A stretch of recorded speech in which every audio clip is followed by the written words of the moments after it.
एक 23 साल की लड़की ट्रेन में अपने घर जा रही थी। वुमेन्स कंपार्टमेंट में वो बैठी थी एंड ऑलमोस्ट वो पूरा का पूरा कंपार्टमेंट उस समय खाली ही था। रात का वक्त था उस समय और ट्रेन अपनी नॉर्मल स्पीड में ही चल रही थी, लेकिन अचानक एक आदमी वहां अंदर आया। एक हाथ से डिसेबल्ड, लेकिन उसकी आंखों में लस्ट पूरी क्लियरली दिख रही थी उस लड़की को। एंड सेकंड्स में ही इस आदमी की वजह से उस लड़की की जिंदगी हमेशा के लिए बदल गई। ये केस है सौम्या का, एक ऐसा क्राइम जो कि केरला में हुआ था। और ये केस इतना लंबा चला कि जो आदमी था जो इसमें मेन कल्प्रिट है वो ही फरार हो गया था जेल से। ये बात है फरवरी 1, 2011 की। एर्नाकुलम शोरानुर पैसेंजर ट्रेन नंबर 56608 अपनी रेगुलर जर्नी पे थी। इस ट्रेन में थी सौम्या, एक 23 साल की लड़की जो मंजाकड़ शोरानुर के पास एक छोटे से घर से थी। सौम्या कोची के एक शॉपिंग मॉल में काम करती थी और उस दिन उस ट्रेन से वो घर ही वापस जा रही थी। वुमन कंपार्टमेंट में वो अकेली बैठी हुई थी। वो थोड़ी सी थकी हुई थी, लेकिन शी वॉज वेरी हैप्पी कि अब उसे छुट्टी मिल गई थी।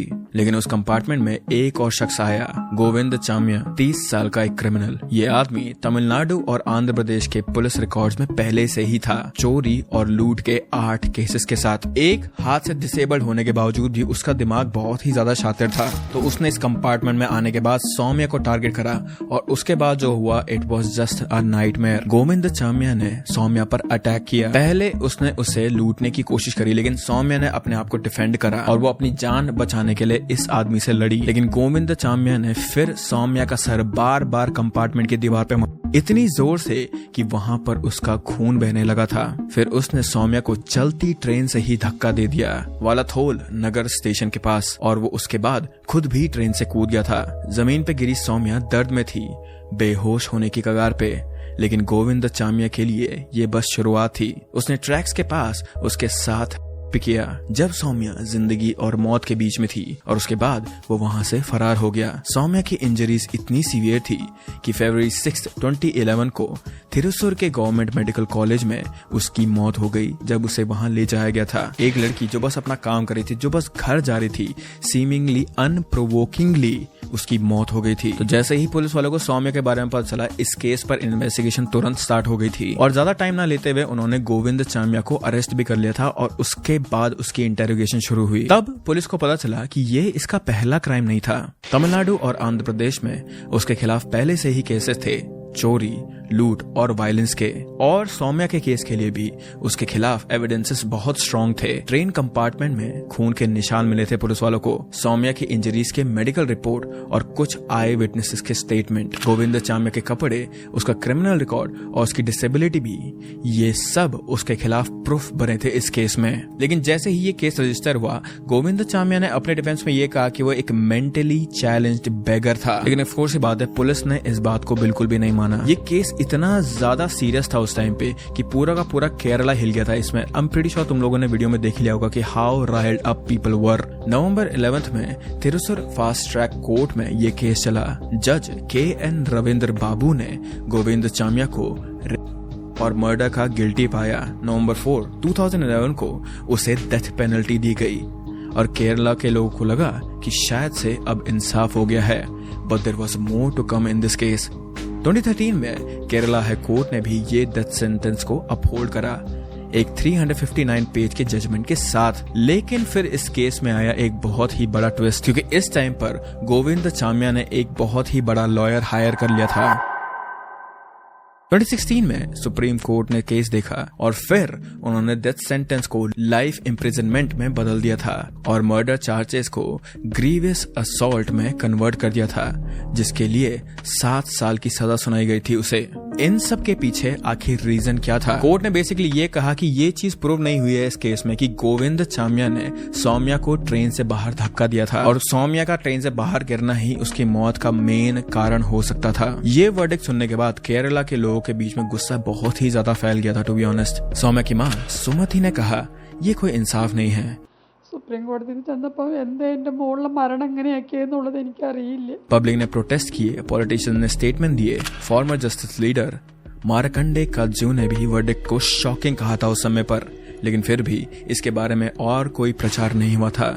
2017 में केरला गवर्नमेंट ने क्यूरेटिव पिटीशन डाली, लेकिन स्टिल सुप्रीम कोर्ट ने उसे फिर से डिसमिस कर दिया था। ऐसा लग रहा था कि ये केस आगे कहीं नहीं जाएगा और सौम्या को बिल्कुल भी इंसाफ नहीं मिलेगा। अब हम बात करते हैं जुलाई 25, 2025 की। गोविंद चामिया कन्नूर सेंट्रल जेल में लाइफ सेंटेंस काट रहा था अपनी समय पर, लेकिन उस दिन सुबह 4:15 से 6:30 के बीच वो जेल से फरार हो गया।